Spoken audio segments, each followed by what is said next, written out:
Preview. Preview. شكرا لمركز بدا على استدعائي وترحيب بوجهة نظر اللي هي مختصة نسبيا بالمجال النقابي، باعتبار أن النقابة فاعل أساسي في المجتمع المغربي وفي كل المجتمعات. بحكم أني عضوة في الأمانة الوطنية للجامعة الوطنية للتعليم، بمعنى أنه عضوة في المكتب التنفيذي الوطني، لابد أن أعطي نظرة على الاتحاد المغربي للشغل. هذه النقابة اللي هي أساسا تأسست عن طريق الحزب الشيوعي الفرنسي في عهد الاستعمار، بحكم تواجد الجبهة الشعبية الفرنسية في 1936، والتي خولت للعمال الانخراط في الكونفدرالية العامة للشغل اللي هي لا سي جي تي الفرنسية، اللي تابعة دائما للحزب الشيوعي الفرنسي آنذاك في سنوات 1936-1940، حيث لم يكن للعمال المغاربة الحديث العهد بالعمل الصناعي الانخراط في العمل النقابي، ولكن نظرا للفكر الشمولي والعالمي لمسيري لا سي جي تي التي كانت تتمركز في المغرب آنذاك، والتي مكنت العمال المغاربة من الانخراط في العمل النقابي بشكل فردي وسري. إلا أنه بعد الاستقلال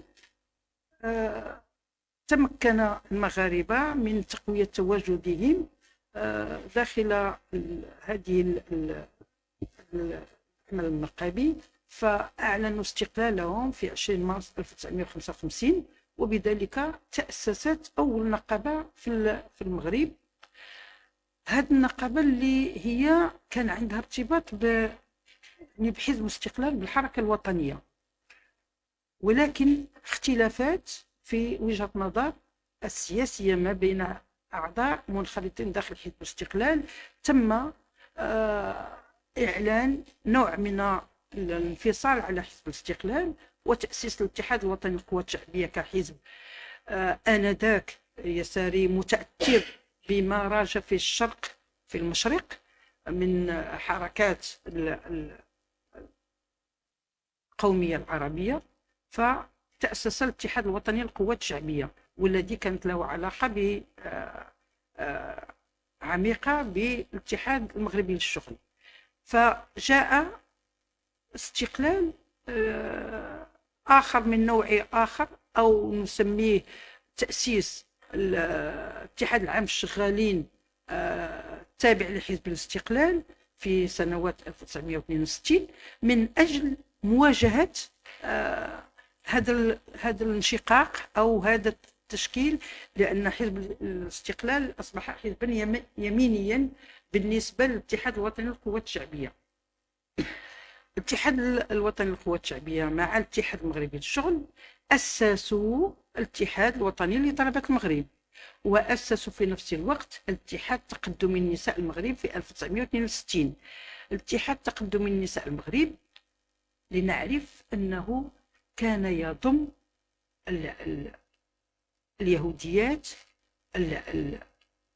اليهوديات الشيوعيات في المكتب التنفيذي لهذا التنظيم الذي هو تنظيم موازي للاتحاد المغربي للشغل. والغريب في هذا التنظيم هو أنه كانت به حتى نقابة لعاملات الحمامات وعاملات المنازل، كانت في هذا الاتحاد تقدمي النساء المغرب، كما كانت ربات البيوت يشكلن عضوات في هذا الاتحاد تقدمي النساء المغرب، واللواتي كان طرحهن متقدم جدا، يطالب بالتعليم ويطالب بتحديد عدد الزوجات آنذاك في الستينات، وكان يطالب بقوانين تضمن الاستمرار للنساء. هذا الاتحاد تقدم النساء المغرب الذي لم يستمر طويلا نظرا لصراعات سياسية وقعت، فجمد إلى غاية 23 مارس 2014 حيث تم تجديده من جديد، وهو لا زال قيد الاشتغال بعد نضالات طويلة من مختلف مكونات الاتحاد المغربي للشغل. ونحن نعرف أن الاتحاد المغربي للشغل يضم جميع الأطياف والألوان الحزبية والسياسية، فلا يمكن أن نقول بأن الاتحاد المغربي للشغل هو يخص طائفة من طوائف أو لا فئة من الفئات المتسيسة، بل من اليمين إلى اليسار إلى الوسط الكل متواجد داخل الاتحاد المغربي للشغل، وله هيكلة أساسية استمدها من مرحلة الاستعمار. فمثلا هناك مسؤولية كبيرة يتحملها في التعاضد الوطني للتربية والتعليم، هي الأنفال، وكذلك له علاقات كبيرة بمنظمة التأمين على السيارات، رغم أنها ليست لها علاقات رسمية. ولكن هذا الاتحاد المغربي للشغل باسم الاتحاد الوطني للقوى الشعبية في أول انتخابات 1962 استطاع اكتساح الجماعات والمجالس الجماعية، فبذلك كان فعلا في هذه المرحلة قوة ضاربة، بحيث أنه استطاع أن يسير العديد من الجماعات. هذا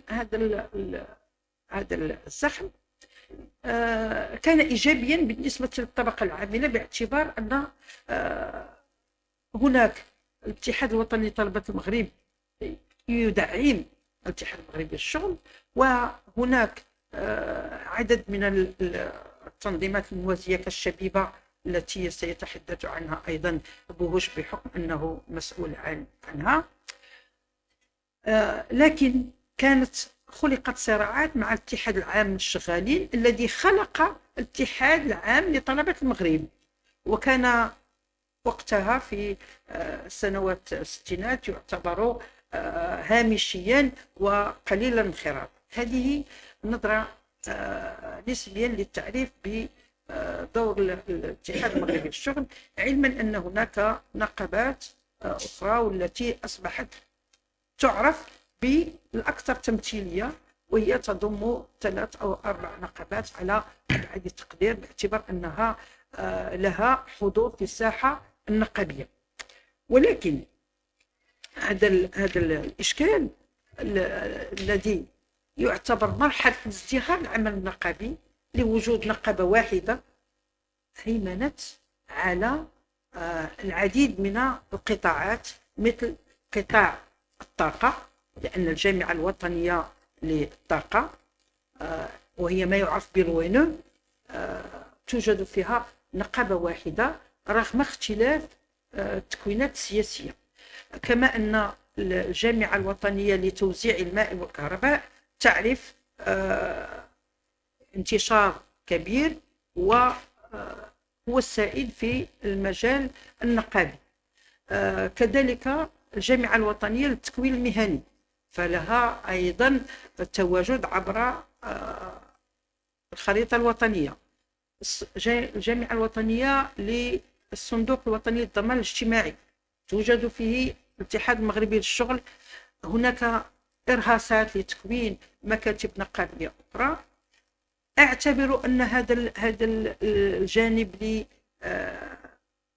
لتواجد الاتحاد المغربي للشغل في هذه المجالات هو جانب مهم جدا، لأنه يشكل وحدة الطبقة العاملة.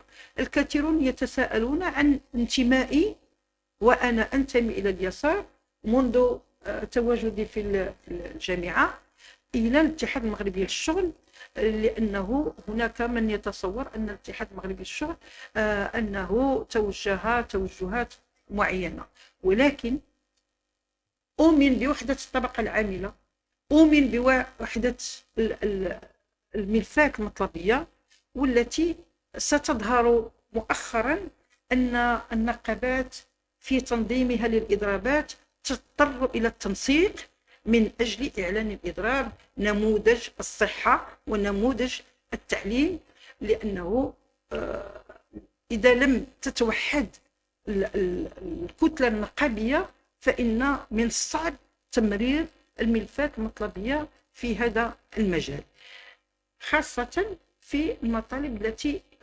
تطرحها النقابة. هناك الجامعة الوطنية للأبناك. الجامعة الوطنية للأبناك منذ أواخر الستينات كانت أول جامعة مارست الاتفاقيات الجماعية والمفاوضات الجماعية عبر مستخدمي الأبناك والباترونة البنكية، مثلا البنك الشعبي أو في البنك التجارة الخارجية الذي أصبح هو بنك إفريقيا. فهناك واستطاعت هذه الجامعة الوطنية أن تفرض تواجدها رغم أنه هناك تكوين القطاع البنكي في نقابة CDT. على أي كانت تتوفر الطبقة العاملة على العديد من المكاسب.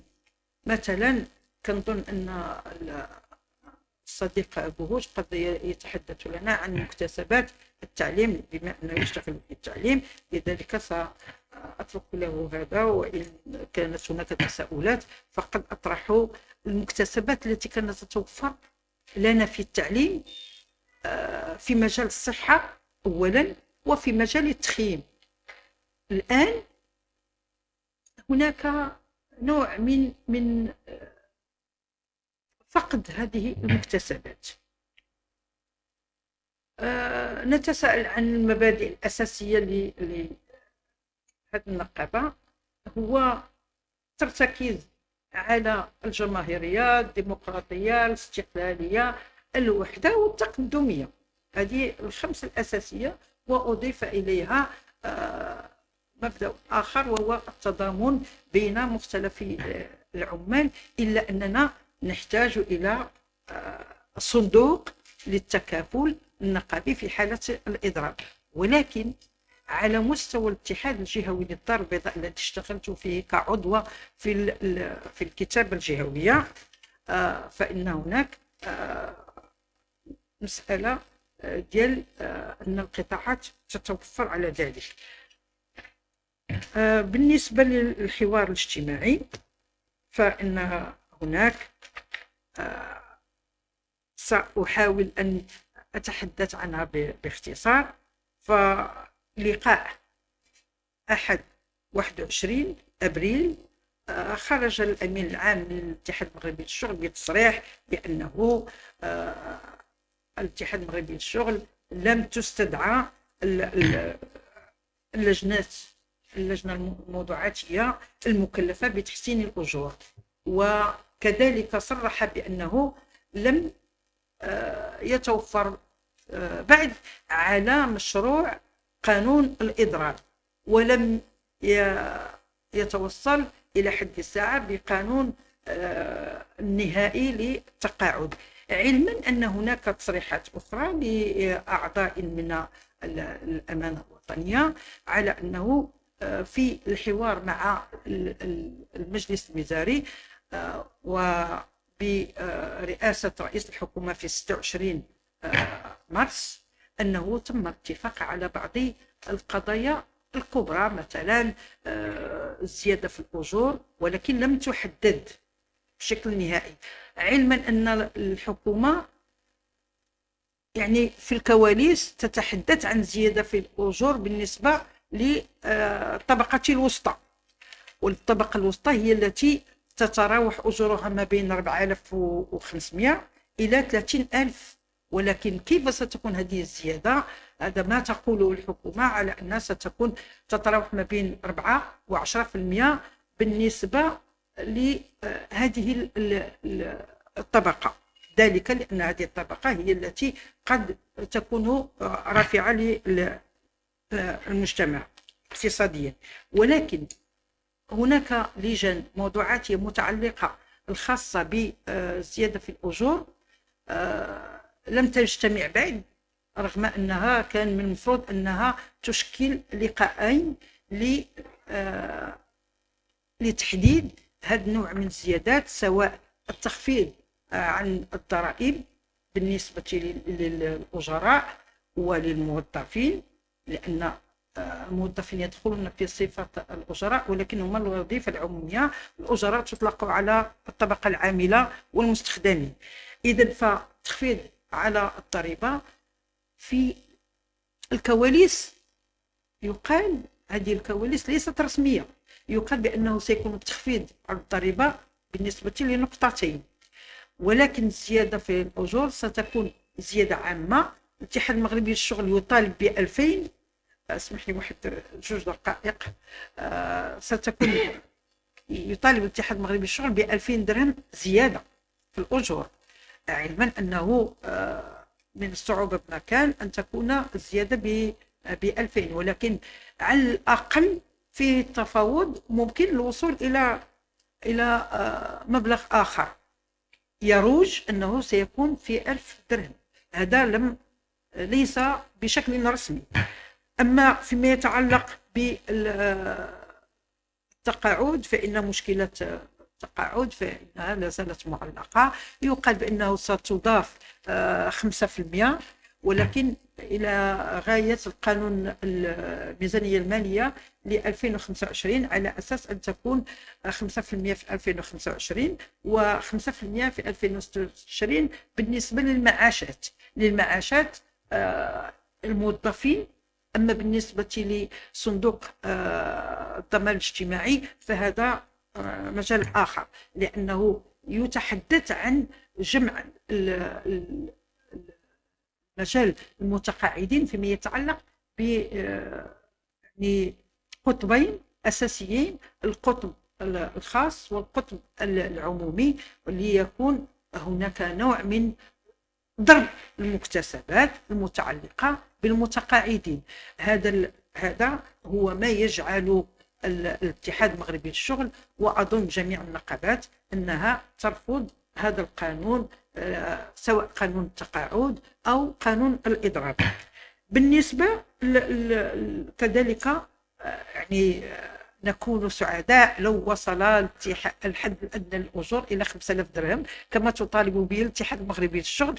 طبعا نحن نرفع في المطالب لكي نصل إلى في التفاوض إلى على الأقل 2000 درهم ولا 2500 درهم، الشيء الذي ترفضه الاتحاد العام للباترونا التي ترى أنه زيادة في الحد الأدنى للأجور يضر بمصالحها.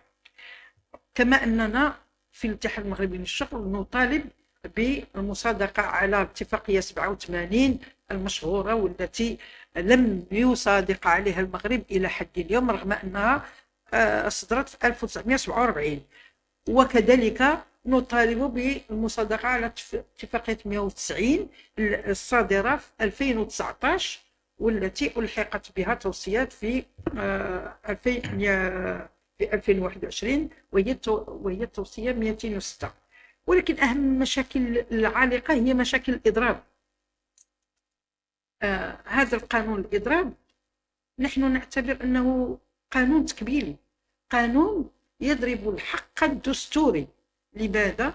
لأن كل الدساتير التي صدرت في المغرب تؤمن بحق الإضراب وتعتبره حقا أساسيا، وكان دائما معلقا باستصدار قوانين تنظيمية لتنظيم هذا الإضراب. الآن يعلقون بما أن الحكومة هي حكومة باترونة، حكومة رأس مال، لا ننكر هذا، فهي ترى بأن يجب أن تصدر قانونا الإضراب بشكل ما لمنع الإضراب، لأنه الفصل المادة 28 من قانون الإضراب الذي تتبناه الحكومة يعطي الحق لرئيس الحكومة بتوقيف الإضراب، كما أن الفصل 274 من قانون الإضراب يمكن أن يعتقل العمال المضربين على أساس يعني منع حرية العمل، كما أنه يمكن له أن يؤدي غرامة مالية. إذن فهذا القانون الإضراب هو الآن يشكل أزمة كبيرة في المفاوضات.